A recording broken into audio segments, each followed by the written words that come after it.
Awesome. All right. Good night, evening, everybody. So thank you so much for being here tonight. My name's Ben Zuloff, and I'm the board president of the Reading League Illinois. We have a great evening planned for you, and I know we're all excited to dive in. So I'm just going to do a quick overview of the nuts and bolts for this evening, give you a few updates of what's happening with the Reading League Illinois, and then we'll hand things over to Dr. Eberhardt. So, uh, just a few things. Tonight, we're using a webinar format, which means your audio and video are disabled, but you can still put questions and comments in the Q&A, which will be seen just by the speaker and the panelists, or you can put them in the chat, which will be seen by everybody. Please feel free to type questions in either place. We'll monitor both places and we'll do our best to get those answered as the presentation goes on or at the ends during the Q&A. We'll be sending out a recording of this event to everyone who registered within 48 hours. Also, as the evening progresses, we'll be collecting any type of resources or links that are shared or dropped in the chat so that we can include that in the email with the recording. Finally, if you're interested in getting a certificate of attendance for CEUs and/or Illinois PD hours through ISB, we'll post a link to register for those at the very end of the webinar. So just a little bit about the Reading League Illinois. We were founded in 2021 as the 19th state chapter of the Reading League, which is a national education nonprofit led by educators and reading experts dedicated to promoting knowledge and accelerating the global movement towards reading instruction rooted in science. As a state chapter, our all-volunteer board is currently made up of 9 people from around the state who are passionate about improving literacy in instruction in Illinois. We come from to the work from a variety of perspectives that of teachers, parents, instructional leaders, curriculum coaches, dyslexia specialists, but we all share the commitment of working towards literacy and justice for all. Very exciting. This week is Teacher Appreciation Week. As our gift to you, we're taking $10 off any new or renewing membership using the discount code. Thank you, Teachers 25, all one word, all uppercase. Thank you so much for everything that you do for your students, for the students in your care, and to advance the field of education. We would love to have you join us as members. Our monthly coffee chats are usually follow-ups to our webinars. This month, we're actually doing something a little bit different. Leslie Laud was our host last month with Think ISR SD. Which does tie in and have a strong syntax component to it. So this month, we're actually hearing from 2 educators in Central Illinois who are currently using and seeing great results from Think SRSD. So I'm really hoping that you'll be able to join us next Saturday, May 17th at 10 a.m. Now, to keep up with all this learning, please consider becoming a member. It costs as little as $25 to join, except for right now using that discount code, it's down to 10, and benefits are down to $15. And benefits include our monthly coffee chat series, grant and scholarship opportunities, and the really good feeling that comes with your part of doing something for literacy. For a little bit more money, you can also receive Illinois PD hours for each event you attend. We absolutely do rely on membership dues to fund all of these great events, so please don't hesitate to join and/or making a donation. This is the last announcement before starting tonight. I'm very excited to share that the Reading League Illinois has been able to reschedule our first ever in-person conference for Monday, September 22nd. The theme is Literacy Across Languages, and we'll be hosting Claude Goldenberg, Linda Cavazos, Ruslana Westerlin, and Phil Capin. You can register today by scanning the QR code in the upper left-hand corner of your screen. Y'all, it is a $50 conference for members, so totally affordable, $85 for non-members. So becoming a member today and pays for itself when you register for the conference. Okay, let's go ahead and get started. I am so excited to introduce Nancy Eberhardt. She is an educational consultant with extensive experience as a resource teacher, special education administrator, and professional development provider. She has co-authored several literacy materials, including Sortagories with Cheryl Ferlito, Language, the Comprehensive Literacy Curriculum with Jane Felgreen, and the Literacy How Professional Learning Series with Margie Gillis. She is currently a consultant with the 95% Group, the Reading Universe Taxonomy Project, and co-editor-in-chief for IDA's Perspectives on Language and Literacy. Nancy is a strong advocate for preventing reading underachievement by supporting teachers with professional development and evidence-based resources. And with that, Nancy, I'm going to turn it over to you. I think I've already shared this with you that I am so excited for you to be here today, and uh, our guests this evening are going to learn so much from you. So thank you very much. It is my pleasure to be here, and now I want to switch over, I hope. Oops, I have to send a request to get to do this. Whoops, share. You should be I, able to share now. I'm sorry. okay, here we go. Just a second. Everything I do is slow. It's not letting me do share sound and optimize video, but I'm hoping it'll be okay. Okay, can you see that? Yes, we can. And can you, we're almost there. How's that? Perfect. You're in slideshow mode now. All righty. Thank you, Ben. And it's really a pleasure to be here and actually to resurrect this particular presentation with this particular title. And I was laughing as I thought about syntax somewhere between words and text, which is the title I used about 13 years ago for an article in Perspectives. And I came up with the title because I thought it was catchy. But what I've really been learning over the past years is there's a lot of truth to this, that syntax is somewhere between words and text. And the neuroscience that we're learning from is actually pointing the way to this relationship between words and text, which I hope to elucidate a little bit this evening. I'd like to start also that the word syntax tends to be a little off-putting.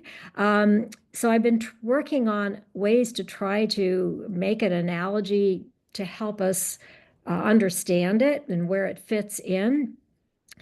And one way that I've been thinking about this is that if we think about the sound to spelling correspondences that we use to read words and to spell them as well, if we think about that as the relationship between the parts to the whole, then I would like for us to think about that syntax is the sentence unit that builds up text. So when you hear the word syntax, think sentence unit, and that these sentences are what we use to build up meaning across or within text. So what are we going to talk about this evening? I'd like to talk about this meaning building process from words to text. There is a bit of a progression we can go through or do go through. Discuss why and how to use a function-based approach. This would be in contrast to a more conventional grammar that maybe some of you had, or what I'm also learning is that many have not had any of, so that's also a problem. One of the most helpful ideas, I think, with syntax is understanding how not only do we understand an individual sentence, but how do we connect ideas and information across sentences, and that's what cohesive ties and connectives do.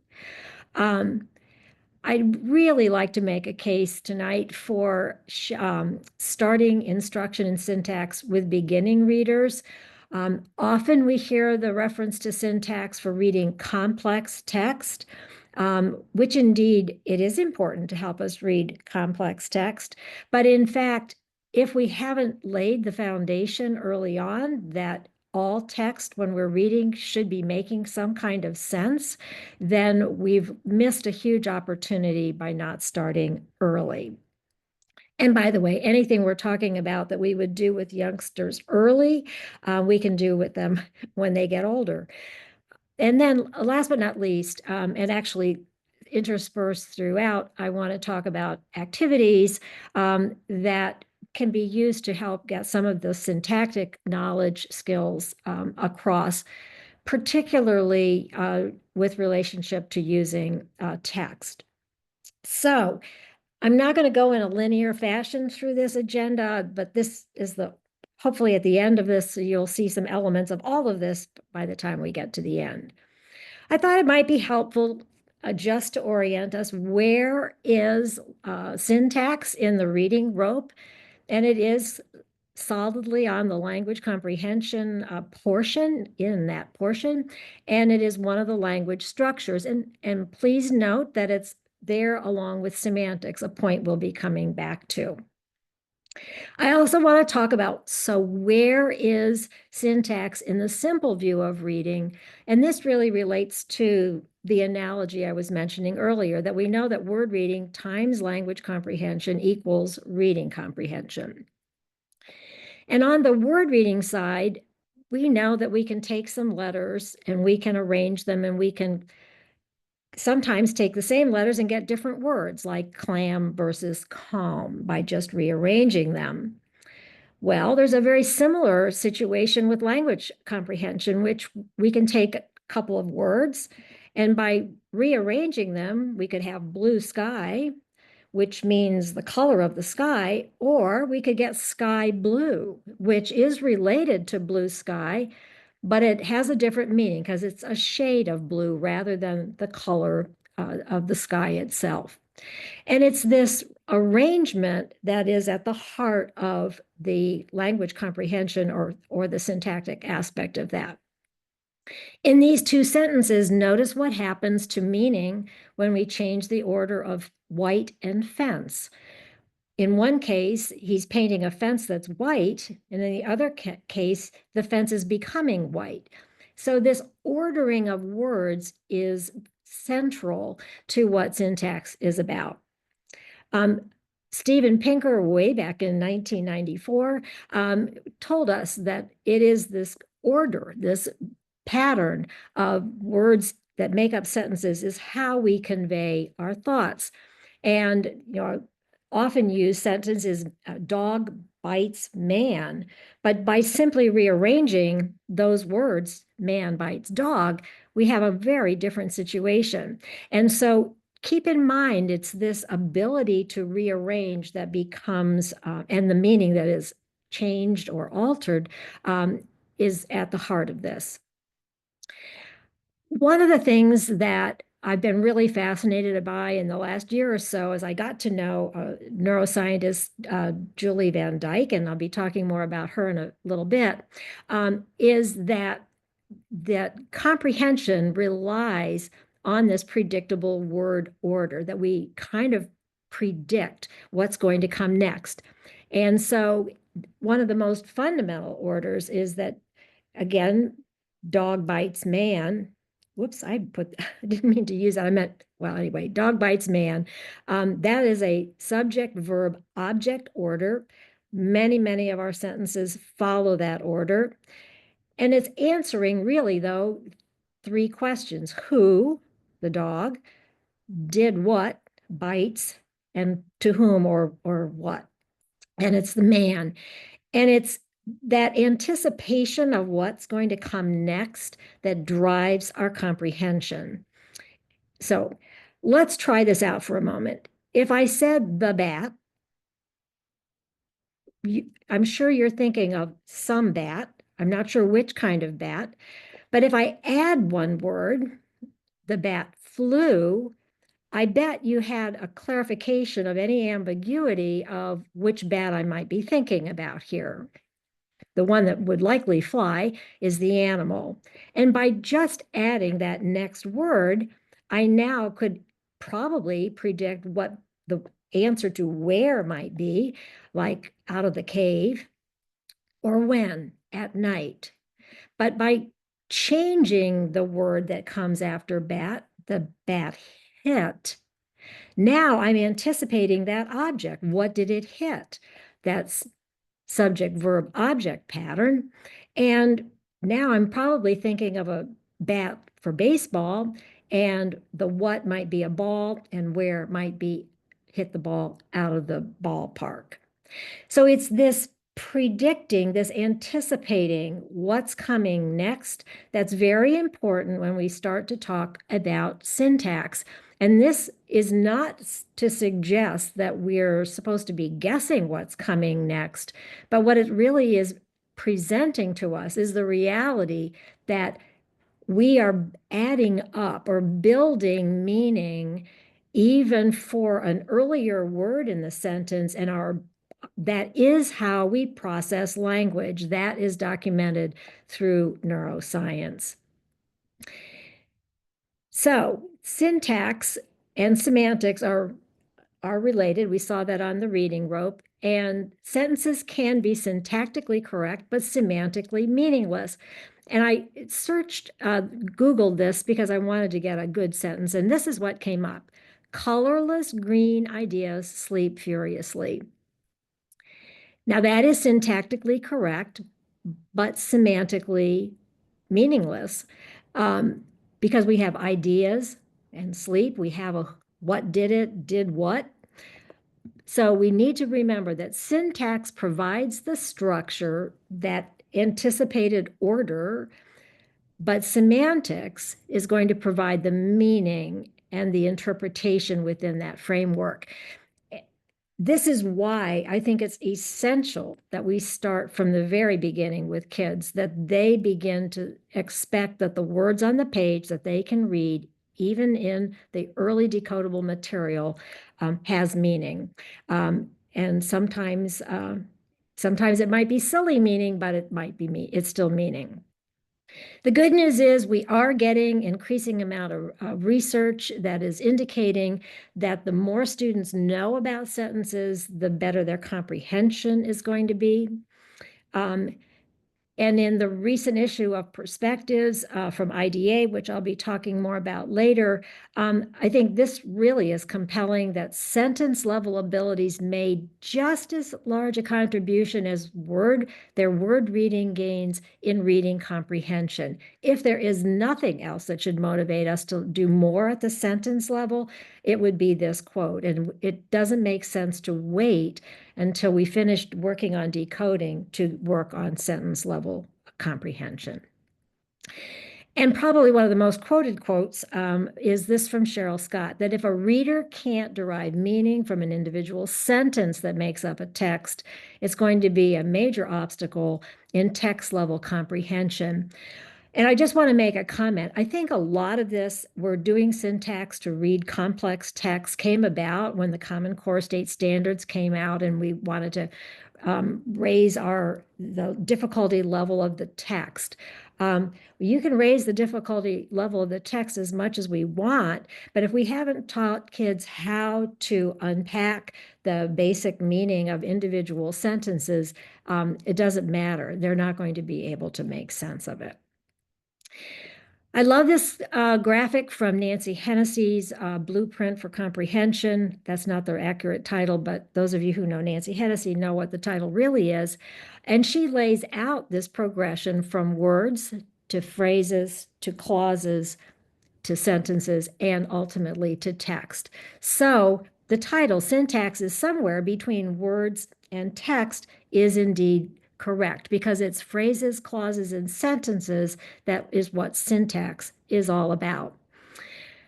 I want to take a moment before we launch into the nitty-gritty of grammar and talk for a minute about a function-based approach and what that actually means.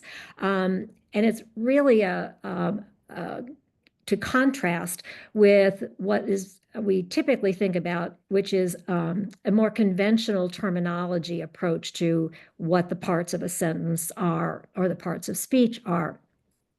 But the heart of function-based approach is that we're looking for what role, what function, what question is that word or phrase or clause answering, because that will drive us to meaning. Labeling something with a conventional term is potentially helpful for efficiency in talking about it, but the abstract terms initially are not going to help us build meaning. And hopefully, as we continue on, that distinction will become clearer. But just to try out this idea, let's look at this example. Please read these three sentences and identify the part that is telling us when. Hopefully, you've identified yesterday, at dusk, and as the sunlight faded, because each of those is answering when. Now, if I can identify the when part, we can then tell and teach our students that questions that answer the parts of a sentence, whether it's a word, a phrase, or a clause, is an adverb. And then we can call this an adverb, yesterday, an adverbial phrase, at dusk, and as the sunlight faded is an adverbial clause. Of course, part of our instruction is what's the difference between a word, a phrase, and a clause. We're not going to get into that level of detail this evening, but that would be our path of instruction. So function first, it tells me when, then label later, adverbs. So let's take a look at our words. The building blocks of our language um, are the 8 grammatical building blocks. And if we were impressed that we have 26 letters to build all the words in our language, I think we should be even more impressed that we have only 8 building blocks to build all the language that we have in English. So let's take a quick look at what these are. Just as a review, the first one is noun. And the question, the function-based question that we would teach first is who or what did it? And in our example, the who or what did it is dog. Our next part is verb, and the question, the function-based question it answers is did what? The dog did what? It ran, so the verb is ran. The next part is adjective, and adjectives answer 3 questions about our nouns. They tell us how many, what kind, or which one.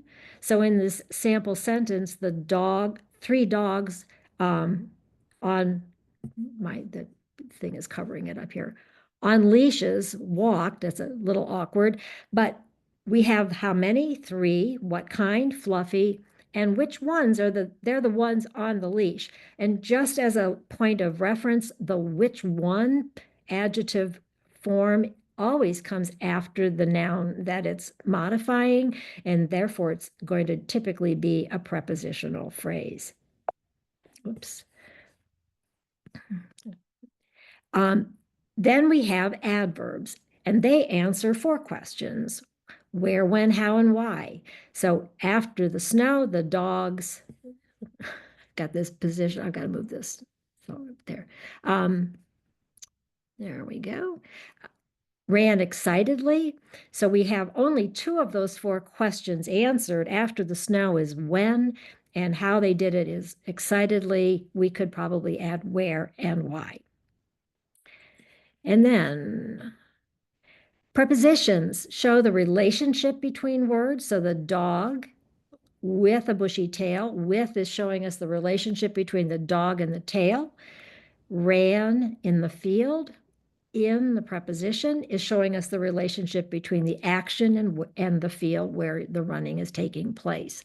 So prepositions show relationship. Pronouns are the words in our language that replace nouns. They refer back to, we say they have an antecedent. So friends went out, they walked. Now, these are our most common pronouns. We have other types of pronouns, but for tonight, we're just sticking with the basics here. Conjunctions are words that join words, phrases, and clauses. So we have dogs and cats. The word and is joining the 2 subject words, dog and cats. And last but not least, our language would be boring if we didn't have interjections. They're expressions of emotion. So, wow, what a big dog is an example of an interjection. That's it. Those are our building blocks. Those are our questions. And this is what builds out our language, whether we're doing physics or we're doing something really simple like reading Dr. Seuss. This is these are our building blocks. So once we know these building blocks, we can begin to have kids um, practice distinguishing between them. So for example, and I like to use this example because it is simple, we can do it really early on, and it also illustrates something that we were experiencing with that example with the word bat a few minutes ago, which is that often words will have more than one meaning and we have to deal with that. So we can take words, in this case, we can decode the decoding sequence that these words represent as they get us up through final silent E. We can sort them into people, places, things, which are namers or nouns, and actions. I tend to like using the more familiar terms, namers and actions, and ultimately we can call them nouns and verbs, but I think it helps kids to talk with those terms that are a little more familiar. But then we can talk about which of these words could be both, and those that are highlighted could be both a noun or a namer and an action. And so at the end of the day, we show that they're both.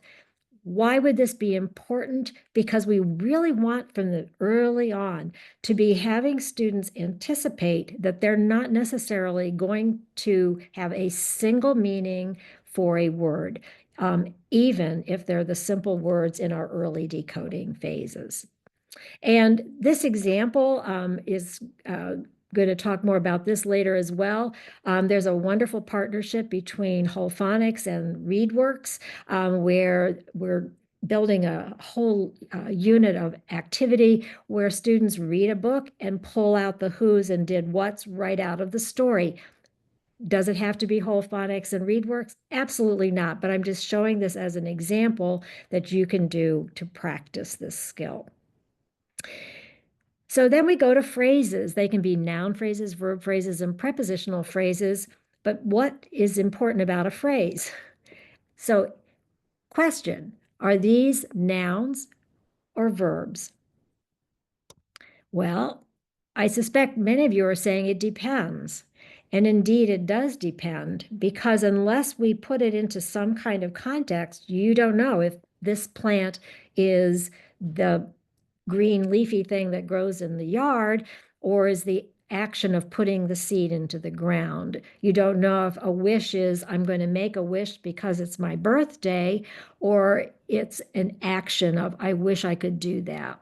Or cast, meaning to throw the line out to catch a fish, or a group of people that are going to put on a play. Or perhaps you were thinking the cast that you put on your broken leg.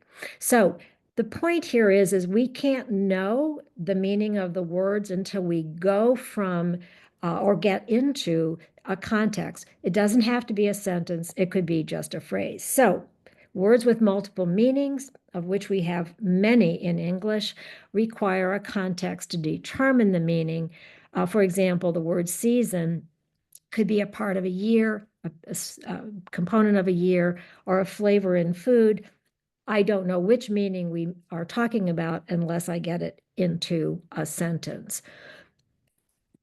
Then another use of these meaning meaning questions is that we can use it to help us unpack a sentence from text. This is a sentence from City Dog, Country Frog, and a darling story. If you've never seen it or read it, it's worth reading. Has a sad ending, just want to alert you. But in this case, we can look at this phrase or at the sentence, and we can ask ourselves the what question the highlighted parts are answering or the colored parts are answering. And we can classify in the spring as answering when, together tells us how, and in the pond is telling us where.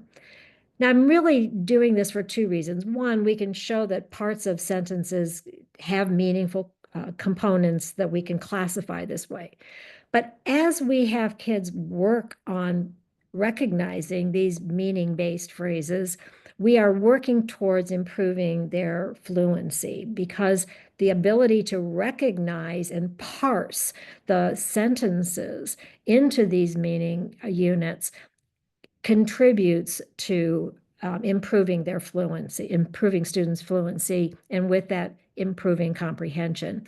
And as a teacher, we can do that by pointing out phrases and patterns, such as the part that's the subject, the predicate, the prepositional phrases, as we just saw in that little example from City Dog, Country Frog. And we can also, in the case of longer sentences, break out dependent and independent clauses. I know that, well, you might be saying yes, but I don't know what dependent and independent clauses are, or more importantly, my kids won't know that. But of course, we would be teaching that. But as we do, we then can layer that into their ability to parse, recognize those boundaries, phrasal boundaries, clause boundaries, to read with more fluency. So let's practice this. Please read this sentence and see if you can mentally or jot this down. And where would you break this up into meaning units? This is where I hate doing webinars where I can't see what anybody's doing. But hopefully you did something like this. A destructive wave with enormous force crashed over the village during the tsunami. That's a very different way to read the sentence than word by word with no relationship of the words to each other. And once I've done that, I could go and label that a destructive wave answers what? With enormous force is which one? Crash tells us did what? The village tells us, over the village tells us where, and during the tsunami tells us when. And by doing this, we're processing the meaning of the sentence. I'd like for you to play around with the idea of what if I moved with enormous force that I currently have telling me about the wave after the word crashed. It's subtle, but is there a difference in the meaning? And would the question change? Short answer is yes, the meaning changes. And the question would be how? Because if I changed it to a destructive wave crashed with enormous force, tells me how this wave is hitting the village. So it's that ability to understand what happens when we move words around for meaning that is part of what we need to work on when we're talking about syntax. Now, you might be saying, oh, I need some work myself on phrases and where are they and how are they? How do I chunk text? And I mentioned Julie Van Dyke earlier. She's been instrumental in the development of a tool called Cascade at cascadereading.com. And what it does is it takes text and it parses it into clauses and phrases, and it does it with this cascaded approach. Um, it's an intriguing tool. You can copy and put your own text into this reader. But on this website, there are also lessons and explanations that can help you as a teacher, as well as you can do cascaded text to give your students practice with reading this way. And they are in the process of gathering evidence of the effectiveness as it carries over to comprehension, but just for you as a tool to learn more about how to chunk up text, this is a wonderful tool. And the important part of this is that once text reading prosody performance becomes more advanced, meaning that we're paying attention to those boundaries and punctuation and the intonation and inflection that goes with that, we start to facilitate reading comprehension. If we're reading word by word without showing that sense of comprehension, that understanding, we have trouble. Something just flashed. I hope nothing went wrong. Um, Reading fluency, something did just flash. Reading fluency is at the heart of comprehension. And this is another contribution from Tim Shanahan that suggests that it is worthwhile spending time on working on the proper prosody, which includes in part this ability to recognize meaningful chunks. I had the privilege of working on Sortagory. Some of you may know this product, but Cheryl Ferlito, the co-author, and I tried to do was to operationalize this idea of helping kids learn that within a sentence, what does a group of words answer, and working on those particular meaning questions. And the same thing, if we show a sentence with parts underlined, can I identify which part is answering the question? We need to provide practice, and there's an increasing number of tools to do that.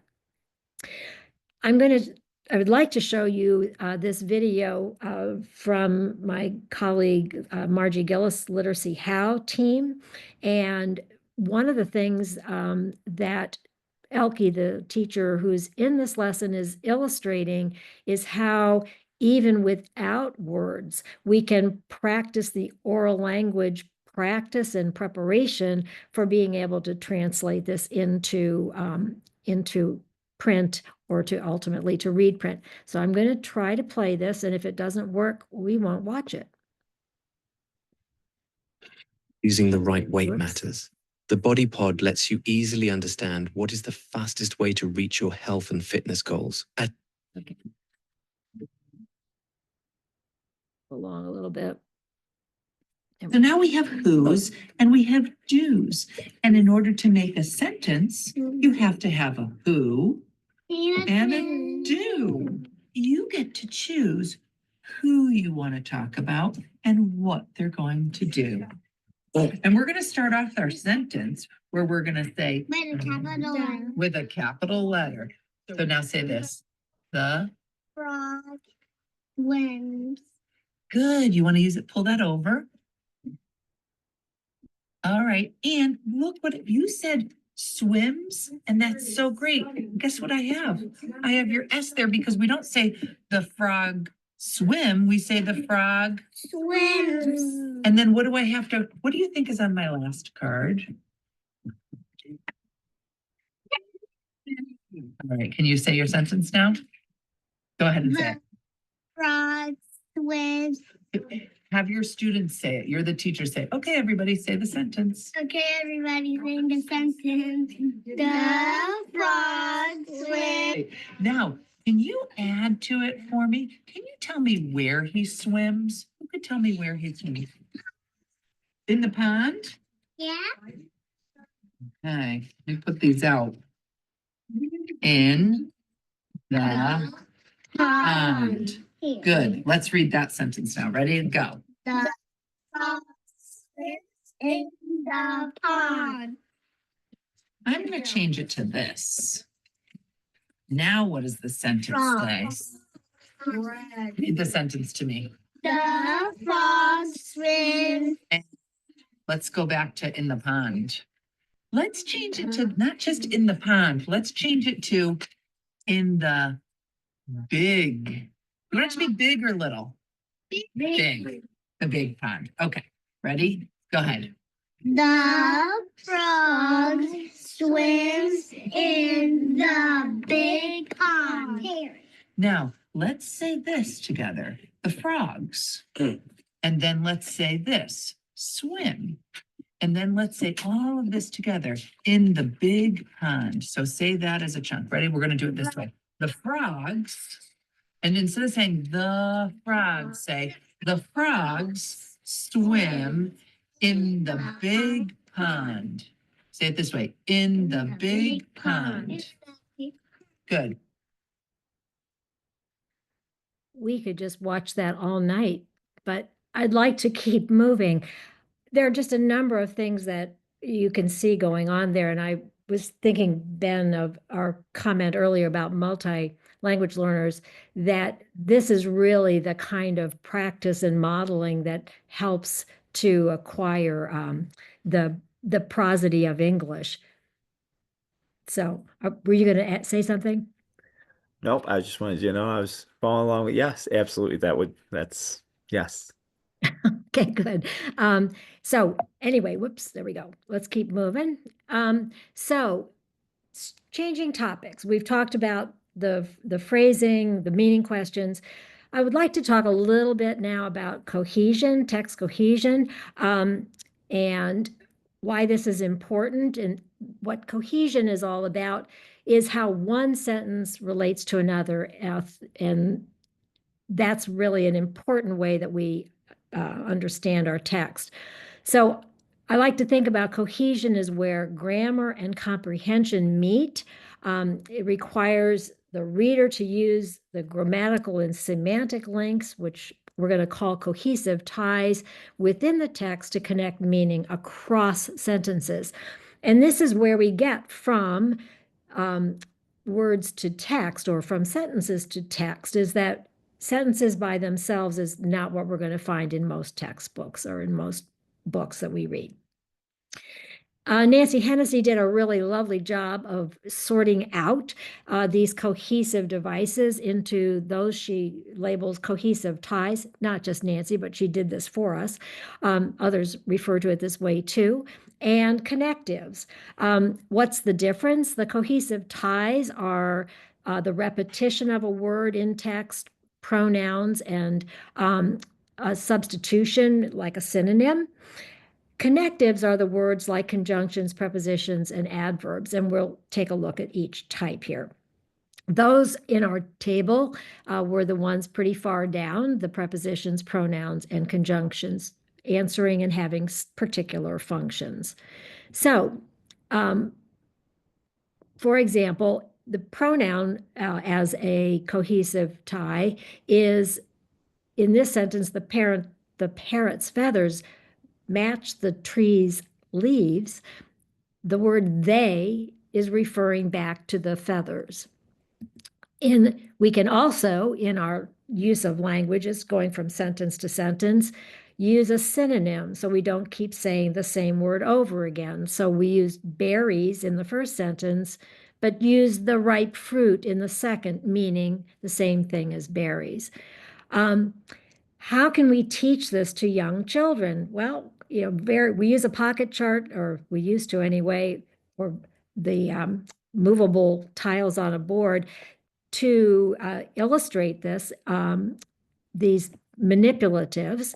And so we can display a picture and write a sentence. And then what we can do is we can take one of the cards and replace it over the word that literally concretely shows the word that's being replaced from the first sentence with the pronoun in the second. Same idea with this sentence: the dog ran, the dog barked. We can say it, where the word it is referring back to the previous word, to the previous noun or name or dog. Now let's go down the connective side and see if we can do a similar thing. Display the conjunction and. The dog sat, the cat sat. We can combine the two namers or subjects, and we can get the dog and cat sat. And the whole point of this process that I'm illustrating is, over and over again, we can use the same technique by making it very concrete to show the relationship and the change in the relationship. And here, instead of combining the two subject words, we have the same subject doing two different things. The did what ran, did what barked, and we combined it with and. And this is a good example where we're using and, or we could use or but, and it would change the meaning. For example, if I said, I would like to have a dog and a cat, means something very different than I'd like a dog or a cat. It would even be different if I said, I would like to have a dog, but I got a cat. That would suggest I didn't want the cat, but I got it instead of getting the dog, which in my case would be bad news. So reading comprehension requires rather the reader to integrate meaning across sentences, and the interpretation and use of these kinds of connectives we were just looking at is crucial to that kind of cohesion. I'd like to show you a few things that we can use and do to tools that we can use to help teach this. One is the cohesion circle mnemonic. There's an activity that some of you may be familiar with, probably many of you, called paragraph shrinking. I want to make a connection to how this relates to syntax. And then tracing the namer through text, which we'll take a look at, and then talking about using text to build and expand sentences. So let's take a look at this. Jennings and Haynes, in their book From Speaking to Writing, present us with a great mnemonic called the cohesion circle mnemonic. They presented this for writing, but I think it works just as well for unpacking the connections within text. And here's an example. This is George Washington served as our, there's something covering the screen. I can't read it. This great man led the armies to victory. He went to become the first president. So how does this look with the cohesive circle? Well, we have George Washington. This great man is another way of referring to him. The he is the use of a pronoun. And then we talk about the first president of the United States. And by showing students how the writer actually uses these alternate ways to refer to the same thing, helps students to learn to build that connection, build that meaning across sentences. And you can see how this could be really helpful. If students want to write about George Washington, they could pre-write the alternatives on the mnemonic, and then when they go to write, they could write a sentence using each of those around the mnemonic. I think it's particularly helpful to see it that way. Cheryl and I try to replicate this idea in also in sortagories in the activity sentence fluency. So we traced the namer throughout. Those of you familiar with paragraph shrinking, if we look at the first step after the student reads a paragraph, the first thing they're asked to do is to name the most important who or what. Why do we do that? Because at the end of a paragraph, we should be able to identify the who or what it's about. And what is a who or what? It's going to be a person, place, thing, or idea. And the more we repeat that, the better our students will be at comprehending. I always tell a story that we were using Project Read in our district many years ago and wanted to write some additional paragraphs for students to read and practice the strategy of identifying this who or what it's about. And we wrote something in science, and this was a fifth grade group, and they read it. And one of the students looked up and said, I can't understand this because I don't already know it. And that was such an amazing statement for a fifth grader to make, but it really made me realize that he didn't know that what he should be looking for is the who or what it's about. And if he couldn't answer that, it probably was a vocabulary issue that I should have pre-taught. But I think that driving students to understand that when they can identify the who or what, this is part of what will help them with comprehension. And then I mentioned the Tori Green and the Project Read, and it then evolved to be called Language Circle. But she talked about this tracing the referential chain or tracing the connections that I was talking about before with cohesive ties. And then we trace that all the way through the text. And you can see how many times starfish is used, but then we try to vary the reference by using pronouns and substitute namer. So this is multiple ways that we can illustrate and do the same thing. And this is another person's work, and there was in the issue of Perspectives, from 2013, I think it was, Mary Sheppelgrell wrote a wonderful article about referential chains and why this is important to building comprehension. So if you want to track that down. And again, we did something like that in Sortagories. One of the things that comes up as facilitating working on this concept of both knowledge and vocabulary, and it overlaps with grammar, is this topic of grammar and syntax, is to work with article sets, because we have this redundancy of words and ideas that also helps us build comprehension.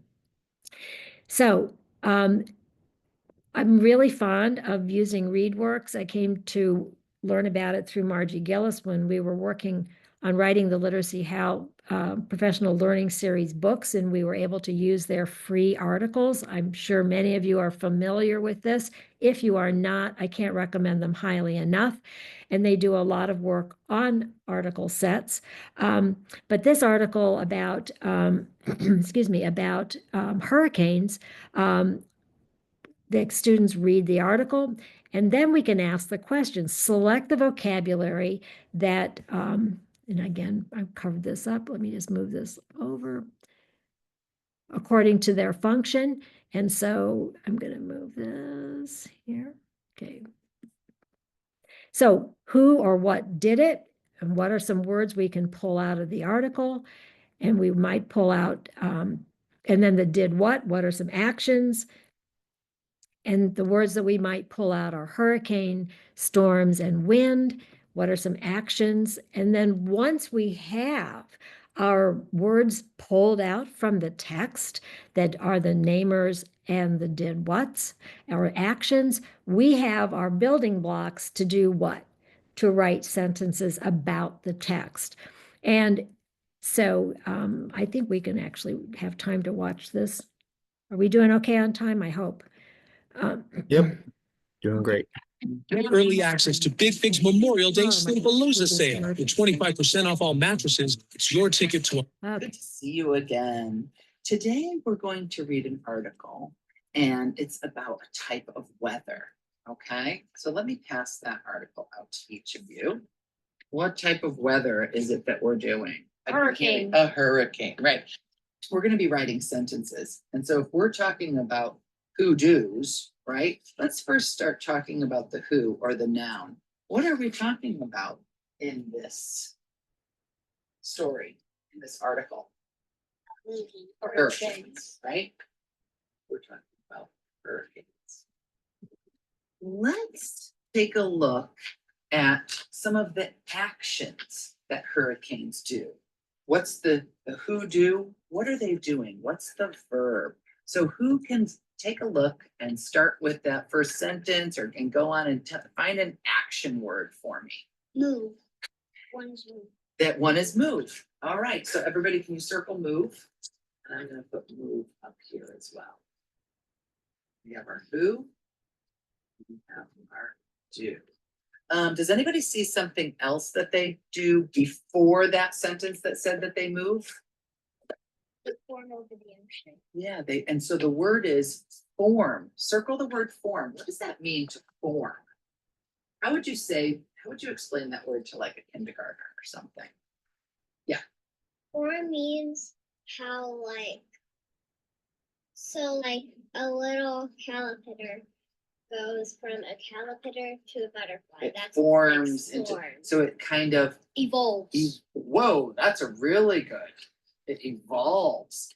It's how it starts. I was thinking of the word starts. I like evolves. And what was the word that you said? Caterpillar. evolve into. You're using evolve already. Nice. Okay. So we have that they move, that they form. All right. And is there a third one that you can see that it says that what a hurricane does? It spins. Yeah. Okay. So we have a who and we have our do's. Give me a sentence. Go ahead. Hurricanes spin around. Hurricanes spin around. Yeah. What is the part that spins? It's not It's not the eye, right? The eye doesn't spin. So what's that part that's spinning around it? It's What is kind that of stuff? So like, like like a wheel, like it has a hole in the middle, and you could spin it. And it goes, And it goes around and keeps on and what does it go spinning. around? The eye. It goes around the eye. Oh, so can we add that where for where does it spin? So can somebody give me that same sentence that you said, but now add the where of what you just said around the eye? Want to do it? The hurricane spins around the eye. The hurricane spins around the eye. All right, good sentence. Okay, Yeah. so the wind and rain moves around the eye. Okay, they move around the eye. And what does it say? What does the author tell us about the hurricane? Where does it move? Because yes, the wind and the rain move around the eye, or they spin around the eye. And what is right in here? Find the sentence where the author tells us where it moves. It meaning the Toward hurricane. land. Toward the land. Yes, it moves towards the land. So can you give me that as a sentence? Hurricanes move near the land. Move near the land, yes. All right, and how about, can someone talk to me about that word form? And give me a sentence about form. So, but it is exactly what you're saying. It's that water of the ocean that helps them to form, helps them to evolve or to create, right? So if we had 3 sentences, all our sentences began with hurricanes. Hurricanes move over the land. Hurricanes form over the ocean. Hurricanes spin around the eye. I don't want to keep saying hurricanes, hurricanes, hurricanes. What else can we call them? The storm. The storm. Hey, sweetie, you good? Someone stole my Old Spice antiperspirant. Okay, that's jarring. I hope you were able to see that. I was getting a message on my screen that the sharing had paused. I hope that wasn't a problem. Hello? Yeah, we could hear the video. We couldn't necessarily see it, but we could. Oh, okay. All right. Something happened there. I'm sorry about that. No worries. But what I will point out, and hopefully you could get this from just hearing, is there's a lot of rehearsal going on. There's a lot of going back to the text that was going on. And this is a case of less is more, where they were spending a lot of time processing through that text, as opposed to just writing some sentences without that conversation or that rehearsal, that oral rehearsal. So what we end up with is what we saw Elke doing with that group, which is the sentences. They are expanding. She encouraged them to expand them, using, again, information from the text. So a lot of our work on syntax can be woven into content area coursework by using this formula or this format, without necessarily having a specific program.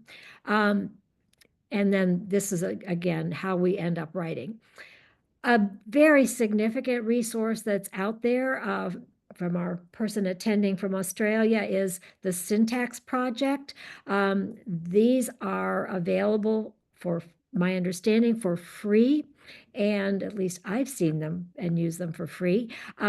You can go in and identify a lesson that you need or want to work on with your students, and there are a series of slides and worksheets that help practice the particular skill that you are working on. It's a pretty amazing resource, teacher-developed resource. And a question that I get asked a lot is when and where can I add syntax to my schedule? And what we like to do is to talk about, we can add it certainly in social studies, we can add it during math, we can add it during science. In other words, what we just watched Elke do with that article about hurricanes could be done with an article from social studies, could be done with a math problem. In other words, syntax does not have to be relegated to English language arts only. And in fact, writing about using the language from this content area subjects allows us to practice. And so a few key takeaways here. First, I want to advocate for function first, label later. You may want to choose your own function first terms, but I think working from function to label is very effective. Second, we want to advocate for using explicit instructional practices. You can see that we can use manipulatives like the cards. We can use circling on the paper to identify, use as many different concrete and explicit ways to practice as you would with building words in the word reading side of the simple view. Again, start early, starting early with syntactic awareness is money in the bank because we're building up that knowledge, that familiarity with the structure, the way our language works. I want to just also make the comment that this is not only, doesn't only have to be material that students are reading themselves. We are hearing the critical importance of students having exposure to the more complex syntax by listening as well. And there's a point I want to make in a minute about the difference, well, I'll make it right now, the difference between oral language and book language, that when we're talking with each other, the difference is that we're often focused on the same object or the same thing that we can both see. We can see each other. We have the benefit of a common focal point. But book language, when people write, they don't have that. And therefore, sentences tend to become more complicated. We have to translate and put into print many of the things that when we're talking with each other, we can see. So by definition, by necessity, book language is more complicated, therefore needs more and different kind of instruction. And we want to infuse syntax throughout the day, throughout our subjects or across our subjects, because that is the way that we can develop a certain fluency and application of this very important area of our language learning. If you would like to learn more about syntax, and I hope you do, Learning Ally is having a conference coming up in June, and Margie Gillis is going to be doing From Sentence Structure to Success. You can read the rest of that title. And she's planning to also address how syntax is a really important topic as we learn more about and pay more attention to developmental language disabilities, DLD, because often it's not the decoding that's hard for kids with DLD, but it is just the kinds of language processing we've been talking about this evening. And also, Jill Lauren, Tamika Reese, and I will be talking about teaching syntax to beginning readers using decodable text, and also using a paired informational text, and helping students learn to develop their sentences by building it off of the text, as you've been seeing examples this evening. And if you want even more information about syntax, the Big Sky Literacy Summit title is Language is Everything. Folks like Julie Van Dyke and Julie Washington and others who've been instrumental in helping elevate the importance of language, of which syntax is a very significant part. They will be presenting at this conference. Some of the references I've made tonight are here. I can make this available to Ben to send out to you all. I do want to make a specific mention to the issues of perspectives that are coming out right now. Where the title of both part 1, which is out, and part 2, which will be out in about 2 weeks, is Syntax Comes First. And one of the things I hope came across this evening is that, in fact, syntax is going to influence how we understand the words we decode, that making decisions about meaning, making decisions about how meaning adds up, really is driven by syntax, not just accurate decoding. I'm a huge advocate of reading the words accurately and fluently, but part of that, I hope you can see, is really related to how that word works in a context. So there are lots of articles, some research, some practical, but all of it is on syntax. And then some of the resources I wanted to highlight again is the Cascade tool that I mentioned. I think it's a fascinating way to look at text and learn how it's structured, and to show kids that. CORE, the CORE Consortium on Reading Excellence, has 2 courses that talk about syntax. One is a full day as part of the Elementary Reading Academy, and the other is part of their online course. I don't know if it's a full day, but in both cases, they are taking on the subject of syntax. I mentioned Framing Your Thoughts because I'm sentimental about it. I know that it's no longer available, but if you can get your hands on it, it's an amazing tool. Margie and I have tried to translate some of what you've been seeing tonight into a book, and that's Syntax Knowledge to Practice. Monica Gordon Pershey has written a book. It's a little more scholarly about grammar and syntax. And then I want to again shout out to about ReadWorks as these text sets that can help us. And I thank you. I hope this answered some questions. I'd love to take a few questions if there are any. We didn't stop along the way. And I could stop and sharing and we could talk. Also, feel free to reach out if anybody wants to do that. Thank you so much, Nancy. I love this. There's one question that put in the chat here, and then a few other chats that are questions I have here on my phone. So the first one in the chat was, can I consider functions as utilizing the 5 W's and 1 H approach? So I'm guessing that. Yeah, I mean, I remember when I started doing this before I knew it was called syntax, that's really a lot of what I did, the who, what, when, where. For sure, you can start that way. Okay, awesome. Nancy's email. Yes, Aaron, I can post Nancy's email there as well. Want me to go back?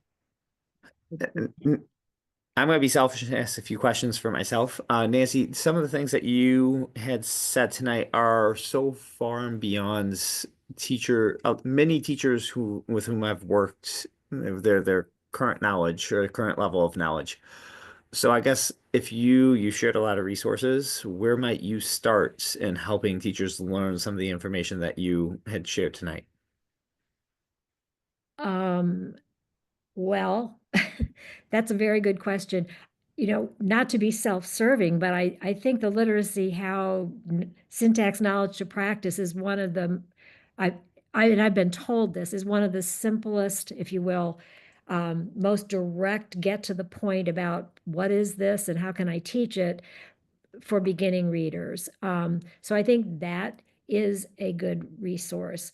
I would encourage the core course as another resource, the Consortium on Reading Excellence. The day that that was done for syntax in the course was actually written by Nancy Hennessy and myself, and we really tried to do a lot through the course of what I was saying tonight, but of course in more detail. It's a full day course, so it's much more detail and opportunities to practice some of that. Those are a couple of resources that I can recommend. I couldn't agree more with the literacy how. I think those are fantastic. And they're very well done. Thank you. Another question, just that I know I've received in my district. You addressed it a little bit of moving from function to label. There's a lot of labels. How deep in the labels would you actually get with students? Like, would Give you? me an example. Help me out with what you're thinking about so many labels, so I know how to answer this. I mean, all right. So we in my district per se, we tried to simplify things. Of instead of saying, you can start with a dependent clause or a subordinate clause. We can start with an opening phrase. You had mentioned earlier the different type of an adverbial phrase. So we tried to simplify that to help teachers with their own knowledge and help it make it more approachable. These are openers. They open your sentence. All right. And can we get deeper and with those labels? Absolutely. But I guess, do you, when you work with students, go into beyond like very specific labels? And when do you get there, I guess? I think that I know that this is a hard thing to answer succinctly, but let me give it a try here. I think that the trick to saying an opener is what makes an opener an opener. And so if the opener is to tell me when, then I think that's where the function, do you want to tell me, what information is it that you want me to tell me, and what is that answering? I find that to be more useful than adding a new label that doesn't have they don't have an idea about what it is that they're trying to tell you in that opener. Does that make sense? So I like using the function-based questions. Is this telling me when? Add a when, add a where, add a why. It could be they will add a word, they'll add a phrase, or they'll add a whole clause. That part I don't want to fuss with them. It's like my example at the beginning. Is it yesterday? Is it at dusk? Or is it, whatever the last one is, which is a clause. That to me is refining it once they understand that they've added a when. So I think that the question is, what is it that they want? What is the information that you want them to add to the sentence? So using the example as Elke was doing with the kids is that, the hurricane formed. Okay, what more can you tell me? Can you tell me where? And then when they answer that, that's likely to be a prepositional phrase. Do I care about that right now? Not really. I really want them to get very comfortable with answering in these meaningful groups, because then they're paying attention to meaning. Does that help? I'd love the focus on meaning, yes, because that's why we're doing all these things, right? So Yeah, that's right. And my personal thing on this was, I go back to my crying at the table when I couldn't figure out how to write anything in junior high school, is I didn't, underline the subject once, underline this twice, it's like, so what? who cares? I didn't understand the meaning communication aspect. And the other thing I do want to also mention, and this ran through my head a couple of times earlier this evening, was we often talk about syntax in the context of writing. I really want to advocate that I was talking about it as much in the context of comprehending, reading comprehension. And that was deliberate because I think when we are trying to improve reading, we have to talk about syntax. We have to talk about sentence comprehension. And until or unless we move more in that direction, I think we're going to continue to see disappointing results when we get to third and fourth grade and look at the test scores. And it's not about test scores, but test scores are telling us something. Yeah, absolutely. I say that all the time in my district of nobody's ever asked me what my scores were in my third grade. I get.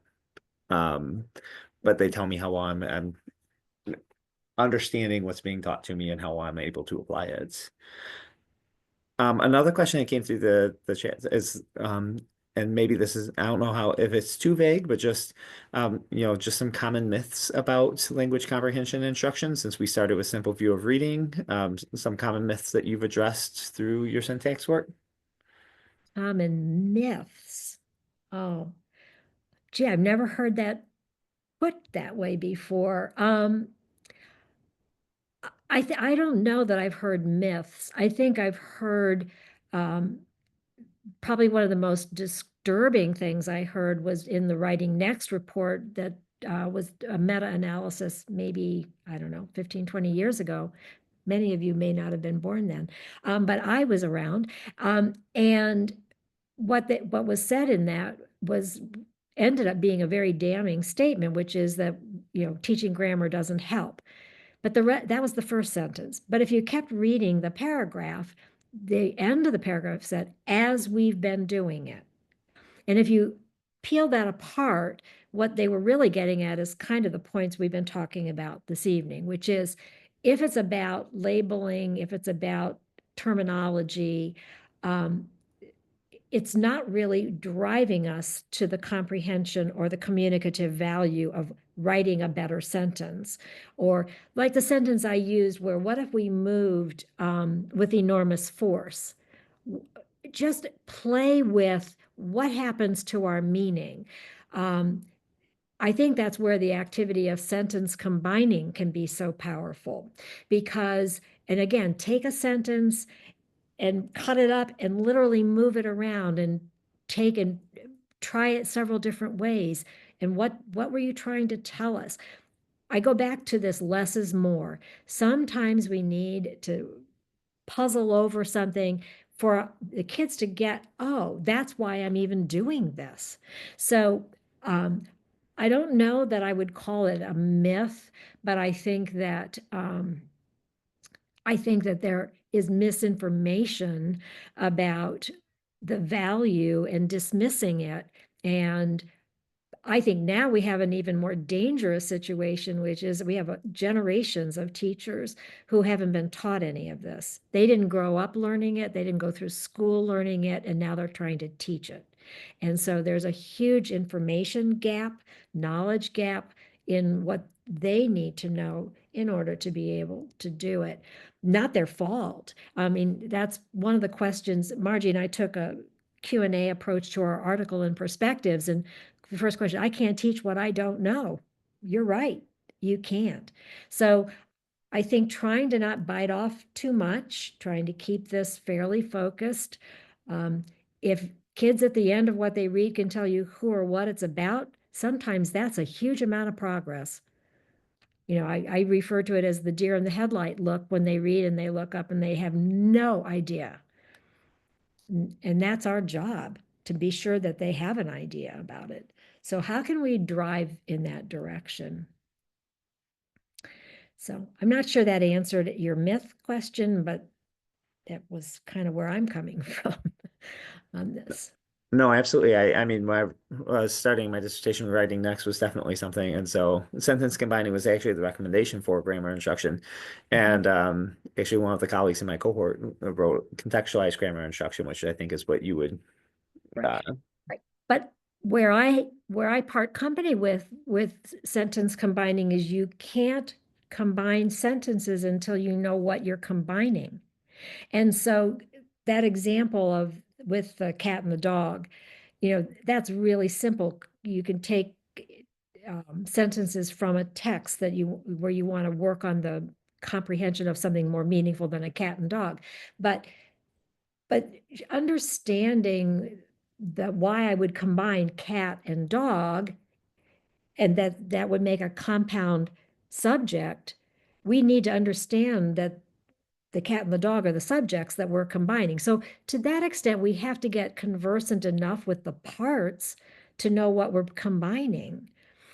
So I think you can't just say, let's combine these sentences if we haven't provided some explanation. And that's where there's a wonderful example of that in the syntax project materials that I mentioned. They walk you through different ways to combine and how parts become, dependent and why the other part is independent. And I mean, they take a nice approach to some of this. That would be another resource, going back to your earlier question, that I would certainly recommend. Um, so I'm hoping that with this, what I'm calling a tsunami of interest in syntax all of a sudden, that we're going to see some really good resources becoming available, and help teachers, if you will, catch up with this language processing. So many of the examples that I was trying to illustrate or show you this evening were really processing the language. And I want to make a contrast, and maybe this will be helpful. We often think of reading comprehension, and actually Margie and I talked a lot about this when we were writing our books, especially the comprehension book, of what do teachers think comprehension is, or what they should be teaching. And often it's how to answer questions. That is dependent. You can't answer the questions unless you've understood the text. So it becomes a language processing problem, or a language, not don't want to make it a problem, a language processing learning experience that we're after here. And the more we can enjoy and participate in that analysis, and wouldn't it be interesting if we moved this over here, and what if I added another phrase here, and what did you really mean to use that word? Was there a better word? Why would that be a better word? That whole playfulness with the language is what I think we have to strive for, starting young and then continuing that through, and an oral rehearsal with a lot of it. Awesome. Well, I am trying to honor everybody's time here tonight. So I'm going to go ahead and share my screen one more time. Okay. Maybe if I can. Eberhardt's. Oh, somebody's asking about a just statement. Yeah. Do you want to answer that Well, beforehand? I was just going to say, I think what, what the paragraph shrinking has us do, who or what is it about? And then tell us something important about it, is really getting you close to a just statement. If kids can't identify the who or what, then it's probably a vocabulary question, that they don't know what the who or what is because they don't know what a word means. And then that's a different instructional point for the teachers. So I don't know if that helps. April, I tried quickly. Thank Okay, you. you're welcome. All right. So, again, let me share this. This has been really such an informative, encouraging, inspiring evening. And I can't thank you, Nancy, so much for sharing your expertise with us, your knowledge, and just everything that you have. For those of you who are still here, if you enjoyed tonight's webinar, please consider joining as a member or renewing your membership so that you can stay abreast of upcoming events and come to our coffee chats. If you remember, it is $10 off joining, which knocks it down the price down to just $15 for the annual membership.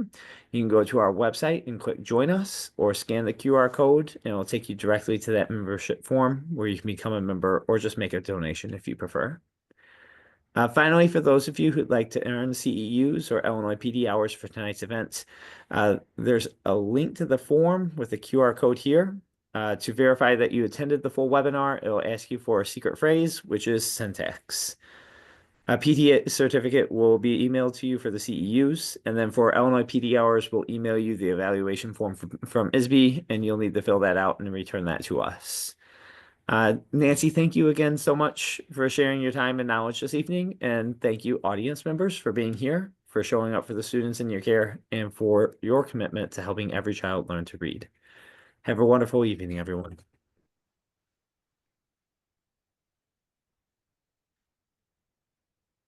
Did you stop your